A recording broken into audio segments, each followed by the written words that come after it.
성경 말씀 사사기 16장 15절부터 20절 말씀 같이 있습니다. 시작. 들릴라가 삼손에게 이르되 당신의 마음이 내게 있지 아니하면서 당신이 어찌 나를 사랑한다 하느냐. 당신이 이로써 세 번이나 나를 희롱하고 당신의 큰 일이 무엇으로 말미암아 생기는지를 내게 말하지 아니했도다 하네. 날마다 그 맘을 그를 재촉하여 주르매 삼손의 마음이 범위하여 죽을 지경이라. 삼손이 진심을 드러내어 그에게 이르되 내 머리 위에는 삭도를 대지 아니하나니 이는 내가 모태로부터 하나님의 나시린이 되었습니다. 만일 내 머리가 밀리면 내 힘이 내게서 떠나가고 나는 약해져서 다른 사람과 같으리라. 아니라 들릴라가 삼손이 진심을 다 알려주므로 사람을 보내어 블레셋 사람들의 방백들을 불러 이르되 삼손이 그에게 진심을 알려주었으니 이제 한 번만 올라오라 하니 블레셋 방백이 손에 은을 가지고 그 여인에게로 올라온다.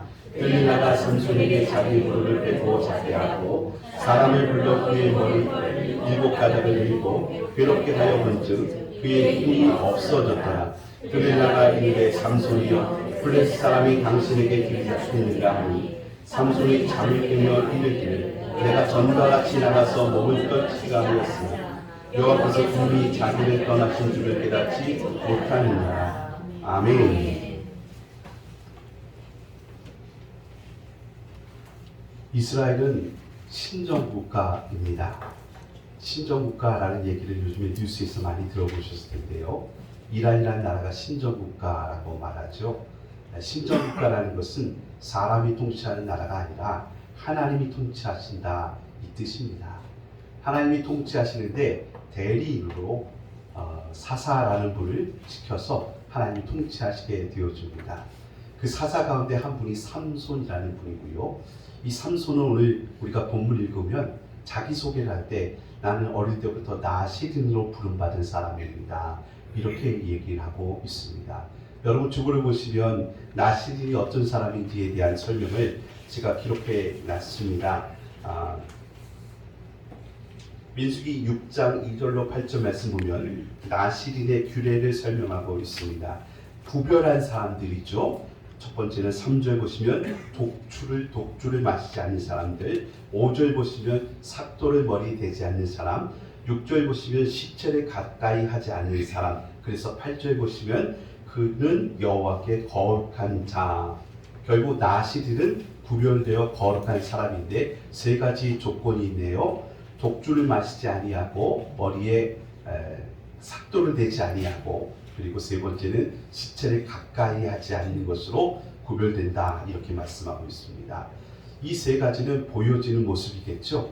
사람들이 나시린, 삼손을 보면서 저 사람은 나시린이야 이 증거를 어떻게 할 수 있습니까? 일단 보는 사람들은 두 종류가 있습니다. 한 사람들은 이스라엘 사람들, 또 한 사람들은 오늘 등장하는 블레셋 같은 이방인들이 봅니다. 그리고 저 사람은 특별한 사람이야, 나시린이야 어떻게 할 수 있습니까? 일단 블레셋과 이방인들을 볼 때 이 사람은 힘이 굉장히 강력한 사람이었습니다. 힘이 아주 센 사람이었습니다. 일당백, 일당천의 사람이었습니다. 그러니까 삼손이라는 사람을 블레셋 사람들이 이방인이 볼 때는 이 사람은 슈퍼 히어로예요. 헬라플라스 같은 사람이고 항우장사 같은 사람이에요. 혼자서 몇백 명, 몇천 명을 때려 눕히니까 이 사람은 일반 사람이 아니라 아주 특별한 사람이야. 그래서 나신으로 알게 되었습니다. 유대인들, 이스라엘 백성들은 어떻게 삼손을 나신으로 인정합니까? 저 사람을 보니까 머리에 삭도를 대잖아요. 긴 머리카락이 치렁치렁하겠죠. 그리고 포도주, 독주라고 하는데 포도주, 유대인들, 이스라엘 사람들은 물 마시듯이 포도주를 마십니다. 그런데 구별되는 거예요. 일상 가운데 늘 먹는 포도주를 마시지 아니하니까 금방 구별이 되겠죠. 세 번째는 뭐예요? 부모의 시체라도 시체를 가까이 하지 않습니다. 가까이 하고 손대지 않습니다. 이 세 가지 모습 보면서 삼손은 우리에게 사사이기도 하지만 나시린이야 이렇게 구별된 사람으로 알게 되는 것입니다. 그 삼손이 어려움이 생기고 문제가 생겼습니다. 오늘 그 이야기로부터 성경은 시작되게 되어집니다. 삼손은 나시린이었는데 이 거룩한 이름이 아마 부담감이 좀 있었던 것 같아요. 그래서 규례를 지키면서 하나님의 말씀을 따라서 신정국가 이스라엘을 다스리는 하나님의 대리 통치인으로서 나라를 잘 다스려야 되는데, 항상 문제는 내부에도 있고 외부에도 있는 법입니다. 외부의 문제가 뭐냐면 오늘 말씀에 등장한 블레셋이 늘 괴롭히고 있었거든요. 훨씬 더 힘이 세고 훨씬 더 강력한 무기를 갖고 있었던 블레셋이 늘 침범해서 이스라엘을 괴롭힙니다. 그때마다 삼손이라는 나시린이 몸을 떨치고 일어나서 그들을 물리치고 했던 것입니다. 그런데 삼손은 이 나시린의 삶을 살아가는 것이 매우 힘들었던 모양입니다. 지쳤던 모양이에요. 아니요, 조금 버거웠던 모양입니다. 그래서 나시린의 삶으로 잘 순종하고 적용하며 살아야 되는데, 이게 뭐예요? 적용이 아니라 적응이 되고 만 것 같습니다. 적응, 이런 얘기죠. 여러분 주일날 예배당에 오실 때 어떤 마음으로 오세요? 주님 만나고 싶은 마음으로, 설레고 감사하는 마음으로 오십니까? 저 같은 모태신앙인은 때로는 이렇게도 옵니다. 습관적으로 옵니다. 당연히 가는 거니까, 어차피 가야 되니까. 그러다 보면 뭐예요? 적응이 돼버리는 거죠. 적응이요. 그러니까 주일날이면 예배당 오는 게 몸에 배어버려가지고 적응이 돼버리면 안 되죠. 우리는 적응의 삶이 아니라 적용. 그러니까 내가 이곳에 오셔서 하나님께 영광되는 일을 감사함으로 살아가야 되잖아요. 그런 일에 적용되어야 되는 거잖아요. 때로는 이렇게도 해석할 수 있죠. 저희 아버님은 장로님이시고 어머니 권사님이신데, 늘 어릴 적부터 교회 다니다 보니까 아무개 집사님, 아무개 장로님, 아무개 권사님의 아들로 그렇게 인이백해져 버렸습니다. 그러니까 그 모습이 때로는 좋은 것도 있지만 부담이 되어버려요. 제가 행동하는 행동 하나, 말 하나가 아무개 집사님, 아무개 권사님 아들인데 이게 굉장히 부담이 되어버려요. 그러면 살아가는 모습이 벗어날 수가 없어요. 잘못한 삶을 살면 이건 부모님 명예에 멱질을 하게 되고, 교회에 오래 다니다 보니까 모든 사람들이 다 안단 말이에요. 그러니까 늘 모범적이고 바른 삶을 사는 것 같은데, 이게 뭐예요? 진심이 아니고요, 정말 감사가 아니고요, 때로는 그냥 습관적인 모습일 때가 많아요. 그렇다면 참 문제가 될 수가 있어요. 저는 목사잖아요. 목사이니까 새벽 예배 꼭 드려요. 그렇죠? 예, 꼭 새벽 예배 드려요. 그런데 새벽에 일어날 때 제가 어떻게 일어날까요? 기쁜 마음으로, 오늘도 새벽 예배에 나가서 기도해야지, 감사한 마음으로 나오겠죠? 예. 근데 어느 때는요, 이게 적용의 모습이 아니라 적응, 목사니까 적응이 돼버렸어. 당연히니까 나가야지, 당연히 나가야지. 목사가 안 나가면 되겠어? 적응이 돼버리면 안 돼요. 목사의 삶에 타성이 되어 있어서 적응이 돼버리면 안 되는 거죠. 기도할 때도 마찬가지예요. 여러분 전심으로 기도해야 되잖아요. 정말 순전한 마음으로 기도했잖아요. 근데 어느 때 보면 제가 이 기도의 패턴과 습관과 그리고 기도의 내 형식들이 이미 몸에 배어져 있거든요. 그러니까 저는 그냥 지금도 기도하면 10분 이상 기도할 수 있잖아요. 이게 이렇게 형식이 돼버리면 안 되는 거거든요. 우리 여러분 예배당에 오신 거 참 잘하신 거예요. 예배당에 오셨는데 이 자리에 오신 이유와 목적이 정말 주님을 향한 사랑으로 하셔야 돼요. 그건 너무나 당연한 얘기인데요. 이 당연함이 습관이 돼버리면 타성이 돼버리는 거예요. 그럼 내 몸은 적응이 되어져서 예배당에 나와서 이렇게 예배 드리고 나면 그래도 뭔가 의무를 한 것 같고, 일주일 동안 하나님께서 날 복 주시고 지켜줄 것 같은 그런 적응은 되시는데, 사실은 우리 성도의 삶은 적응의 삶이 아니에요. 하나님의 말씀대로 순종하며 살겠습니다. 하나님의 뜻을 따라 순종하며 살겠습니다. 그 감사함으로 나아가겠습니다. 이게 적용이 되어야 되는 거거든요. 여러분 삼손이 어려운 일 당했어요. 그러니까 그도 스트레스를 받겠죠. 여러분 성도가 스트레스 받으면 어떻게 해야 됩니까? 우리 머리로는 정답이 나와요. 어려운 일 당하고 스트레스 받으면, 어떤 문제가 생기면 기도해야 되잖아요. 근데 오늘 삼손의 이야기를 보면 스트레스 받으니까 어떻게 하냐면, 오늘 말씀에 난 들릴라라는 여자에게 찾아갔어요. 들릴라라는 여자에게 찾아갔어요. 우리 삼손이 어려운 일 당하고 문제가 생기고 마음이 울적하고 힘들면 들릴라라는 여자를 찾아가니까 평안하고 좀 이 스트레스가 풀려지는 것 같다는 모양입니다. 그러니까 그 여자에게 자꾸 의지가 되게 되는 거죠. 저도 정답을 알고 있어요. 어려운 일이 생기고 마음이 무거우면 기도해야죠. 당연히 그렇습니다. 그런데 여러분 혹시 습관적으로 스트레스 쌓이면 찾아가는 사람이 있고 만나는 사람이 있습니까? 만약에 그것이 신앙과 하나님과 관계가 없다면 그게 우상이 될 수가 있어요. 예를 들어서 스트레스 쌓이면 남자분들 가운데 꼭 술 먹으러 가신 분이 있어요. 오늘 짜증난다는 거죠. 그래서 술자리에서 아무 개를 뒷담화를 하고 그러면 좀 스트레스가 풀리니까 여러분 한두 번은 그럴 수 있어요. 하지만 그게 습관이 되어버리면요 어느 순간부터 내가 주님 주자에 예수님을 모시는 게 아니라 술주자에 주님을 모시는 게 되는 거죠. 그럴 수가 있어요. 그 순간부터 그게 우상이 되어버리는 거죠. 지금 삼손이 들릴라라는 여자를 자꾸 찾아가요. 그녀가 부인이 아니에요. 그녀가 지금 그 삼손이 너무 살아가는 사람 그것도 아니에요. 삼손이 힘드니까 자꾸 이 여자를 찾게 되는 거예요. 그러다 보니까 독주를 가까이 하게 되어집니다. 근데 여기서 문제가 또 발생하네요. 술을 먹었어요. 아까 나시린의 규례 가운데 독주를 멀리하라, 포도주를 멀리하라는 게 규례였잖아요. 근데 술을 마셨어요. 근데 이상하네요. 술 마셨는데 여전히 괴력이 나와요. 술 마셨는데. 아니 나시린으로서 술 마시면 괴력이 딱 끊어진다면 삼손도 정신 차렸을 것 같은데요. 그게 아니라 여전히 괴력을 가지고 블레셋을 물리쳤어요. 이런 일도 있었어요. 삼손이 어느 날 죽은 사자의 시체에서 꿀이 있는 것을 보면서 그 꿀을 채취해서 부모에게 갖다 드려요. 여러분 나시린은 시체를 가까이 하면 안 된다고 했잖아요. 그런데 길 가다가 죽은 사자의 시체에서 꿀이 있는 걸 보면서 서슴없이 그 꿀을 채취해요. 그러면 당연히 죽은 사자의 시체를 만질 수밖에 없잖아요. 그래서 부모님께 갖다 드렸어요. 그 다음 날도 여전히 괴력은 발휘가 되었죠. 여러분 이게 무슨 말이냐면 거짓 안정감이라는 거예요. 우리 서명사님이 여기다 그렇게 명칭을 붙이시더라고요. 무슨 말이냐? 기도하지 않았는데 아무 일도 안 일어나더라는 거예요. 내가 어려움 만나서 기도하지 않았는데 그냥 풀려지더라는 거예요. 문제없이.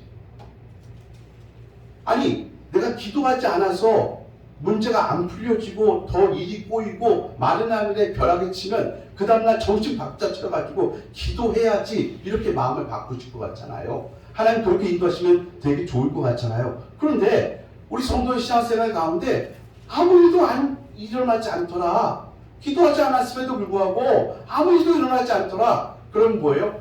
거짓 안정감이 마음에 들죠. 한두 번쯤은 빠뜨려도 괜찮은 건가 보다. 이런 생각이 드는 거죠. 여러분 이 거짓 안정감을 상당히 조심하셔야 돼요. 그러니까 이 나시린 삼손이 여전히 자기가 괴력을 발휘하는 걸 보면서 순간순간 하나님보다 괴력을 더 의지하게 돼요. 내게 파워가 있다는 거죠. 나는 여전히 파워가 있으니까 그 파워를 믿게 되는 거죠. 인생은 한 방이라고 생각하는 분이 있어요. 내게 주어진 한 방. 그 한 방 가지고 나아가는 분이 있어요. 어느 때요? 내가 어려울 때. 내게 정말 마음이 힘들고 내 인생에 보니까 이건 나한테는 참 없어져야 될 문제인 것 같고 우울감이고 어려울 때 그걸 떨치기 위해서 사람들은 뭔가 한 방을 찾게 되는 거거든요. 우리 시흥에도 한방병원이 많이 있잖아요. 근데 한방병원 가면 그 원무과 접수하는 데 가면 이런 글귀가 있대요. 인생은 한 방이다. 여러분 사실 그 괴력은 하나님께서 나신으로 보여준 하나의 은사예요. 남들도 다 가진 건 아니니까 나만 받은 독특한 은사죠. 그리고 나신의 규례 그것도 중요해요. 잘 지켜야 되는 거죠. 하지만 나시린의 규례를 잘 지키는 이유가 뭡니까? 여러분 주일날 예배당에 꼭 오시고 힘들 때마다 찬양, 기도, 감사 엎드릴 이유가 무엇이죠? 그게 종교 생활로 그쳐서는 안 되잖아요. 그 이유가 있어요. 그 이유가 그건 뭐냐면 그런 외형적인 모습을 통하여서 하나님이 나와 함께 하시는 능력입니다. 내가 주님과 동행하는 삶을 살겠습니다. 거룩한 사인이 되는 거죠. 여러분 지금 삼손이 들릴라의 유혹을 받아요. 자꾸 자기의 괴력, 힘의 원천을 거짓말로 얘기해 줬거든요. 그런데 자꾸 들릴라가 와서 또 얘기하고 또 얘기하는 거예요. 그러니까 삼손이 오늘 말씀 보니까 죽을 지경이라는 겁니다. 예, 여자의 말을 들으면 안 되는 건가요? 아니요, 그런 얘기 아니고요. 그런 얘기 아니고요. 삼손이 정말 지금 하나님의 말씀과 음성에 기울이지 아니하고 인생에 어려움이 왔을 때, 힘든 일이 왔을 때, 스트레스가 쌓일 때 여러분 기도 말씀하신 것처럼 하나님 앞에 매달리고 기도하는 것이 아니라 들릴라라는 여자를 습관적으로 찾게 되니까 이 들릴라라는 여자가 삼손을 이용해서 오히려 삼손을 속여서 그 힘의 원천을 발견하고 그래서 삼손과 이스라엘을 물리치려는 블레셋의 작전 속에 이제 빠지게 되는 모습인 것이죠. 그래서 삼손이 자기 힘의 비결을 알려줘요. 나는 나실인데 나는 머리에 삭도를 대면 안 되는 사람이다. 이렇게 말을 해줍니다. 그래서 머리카락이 자기 힘의 원천인 줄 알았던 거예요. 맞아요, 틀려요. 물론 나시린의 규례를 잘 지키는 것이 은혜고 능력이고 그걸 통해서 괴력을 하나님께서 은사로 주신 것은 맞습니다. 하지만 그의 힘의 원천은 사실상 머리카락에 있었던 것은 아니었어요. 그건 하나의 상징이라니까요. 여러분 신앙의 원천이 어디 있어요? 예배에 있습니까? 기도에 있습니까? 찬양에 있습니까? 틀린 말은 아니에요. 그런데 정말 신앙의 원천은 어디 있냐면 하나님을 경외하는 마음에 있어요. 하나님을 경외하는 마음은 우리 안에 있는 거잖아요. 이 마음이 겉으로 드러나는 게 뭐예요? 예배예요. 하나님을 경외하는 마음으로 예배드리는 거죠.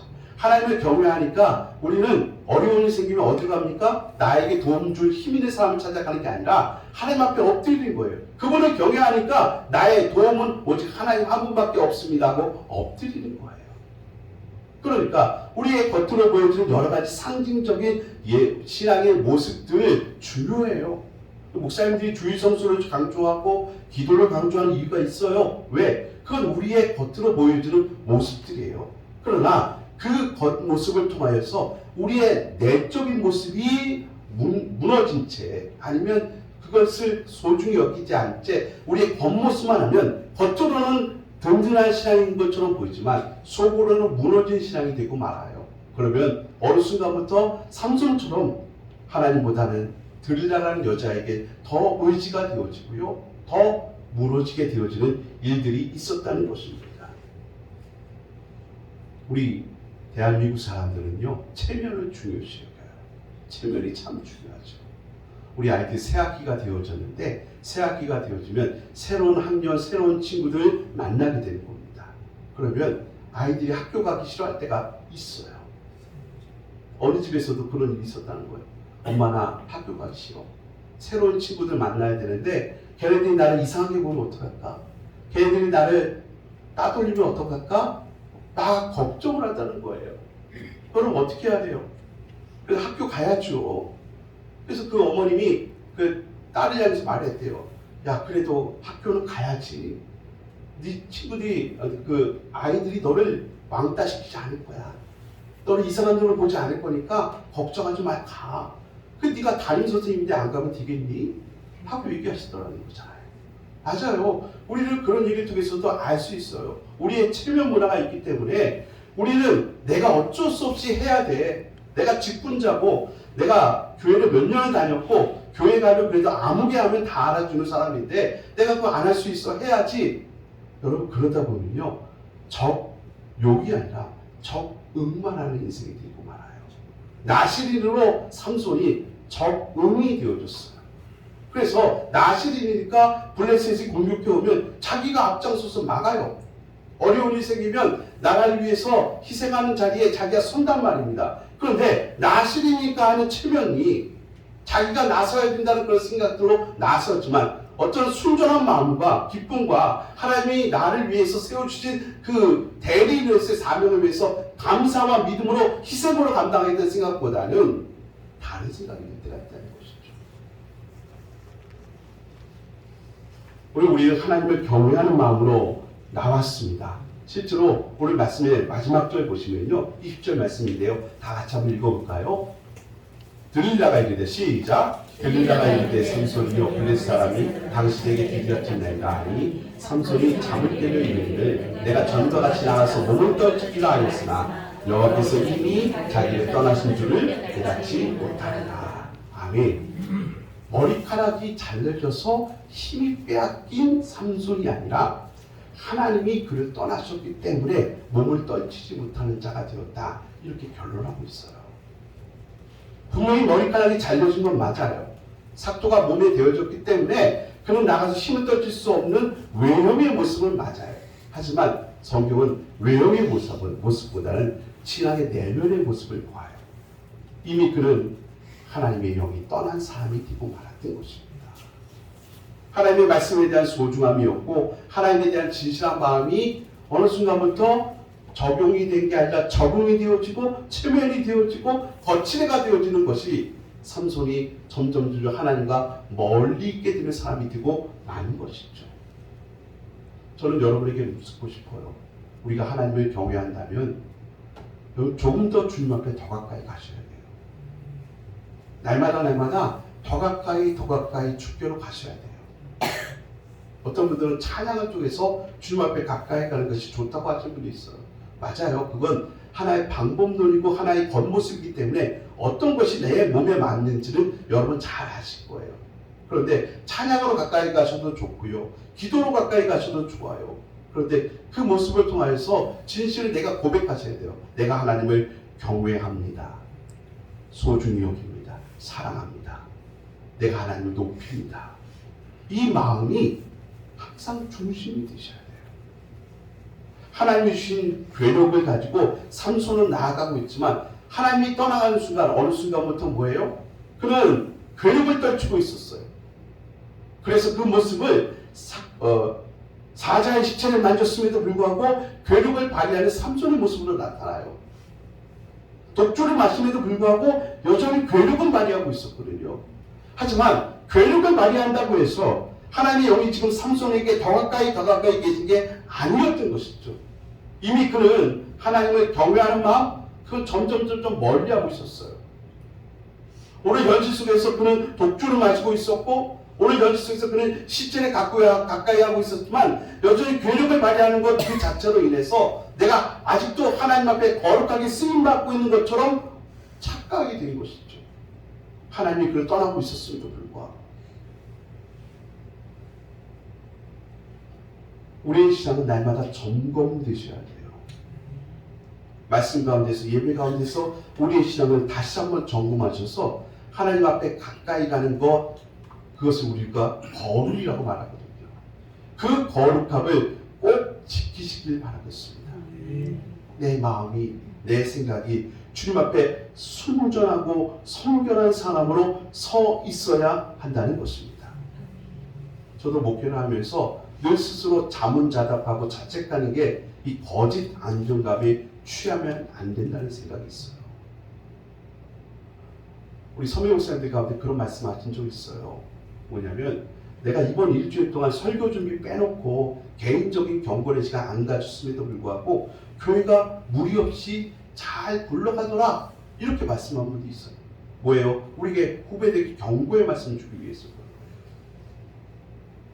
목사님도 개인의 경건 시간, 기도, 말씀 가운데서 더 주님 앞에 가까이 가려는 노력을 날마다 해야 된다는 거예요. 그런데 그런 거 하지 아니하면 목사님도 거짓 안정감에 취해서 이번 주 내가 기도를 많이 안 했음에도 불구하고 말씀을 가까이 하지 않았음에도 불구하고 교회가 잘 굴러가네? 문제 있는 것이 없네? 거짓 안정감에 취할 수 있어요. 하나님께서 그렇게 하신 이유가 뭘까요? 막 때마다 그냥 그때마다 벼락을 내려주셔가지고 그때마다 잘못하지 않게 다시 채찍질하시면 얼마나 좋을까요? 근데 여러분 아십니까? 하나님은 우리를 로봇처럼 만들어주지 않으셨어요. 우리를 인격자로 만들어 주셨어요. 우리를 그냥 무조건 복종하는 기계로 만들지 않으셨어요. 하나님은 우리를 그렇게 원치 않으세요. 우리의 전 인격이 주님을 향한 진심으로 감사와 사랑과 그리고 신뢰로 가까이 가기를 원하시는 거예요. 때로는 우리 부모님의 마음처럼 우리를 가만히 내버려 두실 때도 있어요. 그러나 우리 말씀을 보니까 삼손은 끝내 이 거짓 안정감과 그리고 끝내는 하나님 앞에 버림받은 사사가 아니라 그의 고백처럼 마지막 순간에 내가 살아있을 때 원수를 죽인 것보다 죽는 날에 원수를 더 많이 죽였더라. 그 말씀이 기록된 것처럼 죽는 순간 하나님 앞에 거룩하게 쓰임받은 죽을 때까지 쓰임받는 사람으로 남게 되더라는 거예요.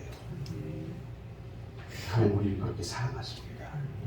저는 우리 성도님들이 이 어려울 때, 환난이 있을 때, 문제가 생길 때 여러분 어떻게 하십니까? 문제가 생기면 누굴 찾아가십니까? 누굴 만나러 가십니까? 여러분 퍼뜩 떠오르는 사람이 혹시 여러분 하나님보다 그 사람이 더 자주 의지하고 더 자주 찾게 되면 그게 여러분의 우상이 될 수가 있어요. 내 마음속에 하나님 환난 날에 내가 주님 가까이 가겠습니다. 주님만 의지하고 엎드리겠습니다. 하시길 바라겠습니다. 아니 가끔 가다가 들릴 날에 찾는 거 나쁜 거예요? 제가 그렇게 얘기하지 않아요. 그럴 수 있어요. 그런데 문제는 뭡니까? 그 습관이 어느 순간부터 중독이 되어버리고요. 하나님을 향한 전심이 아니라 형식이 되어버리고 말아요. 우리 체험적 고백이잖아요. 그러니까 내 마음 중심 속에 하나님을 경외하는 마음이 점점 사라질 수 있음을 위험성을 말씀드리는 거예요. 나실인이 뭡니까? 나실인요, 여러분 구별된 사람이라고 말씀하고 있는데요, 거룩한 사람이라고 말씀하고 있는데요, 똑같은 현실 속에서 하나님을 향한 진실한 마음이 있고 구별됨이 있는 사람들은요, 이런 위기와 현실 속에 문제 속에서